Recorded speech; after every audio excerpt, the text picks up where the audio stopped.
Tulungan ko na ho kayo. Sige ho.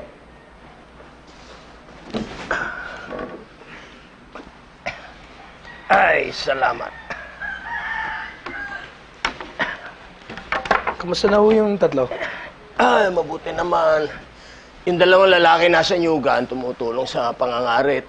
Si Mila ay kasama yata ni Eloisa.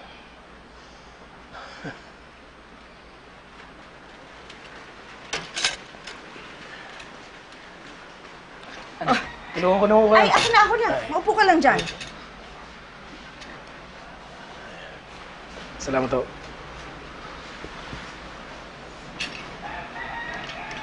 Mga day, pasensya na. Ah. Hindi ako nakapunta dun sa operasyon niya. Ay, okay lang yun. Alam kong busy-busy ka sa paghahanap buhay para sa kinabukasan ninyo ni Eloisa. Kamusta na ho siya?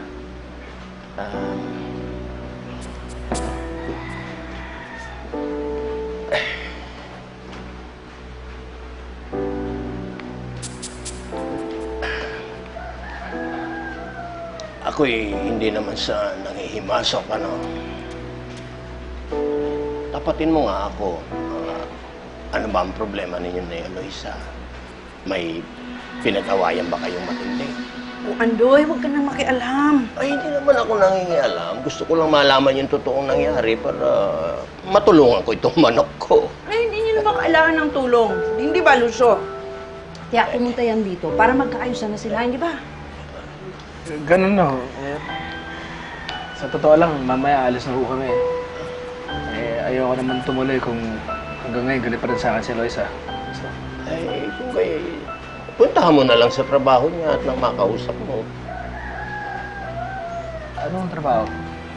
Hindi mo alam. Hindi ho. Ang alam ko nag-aaral pa po siya.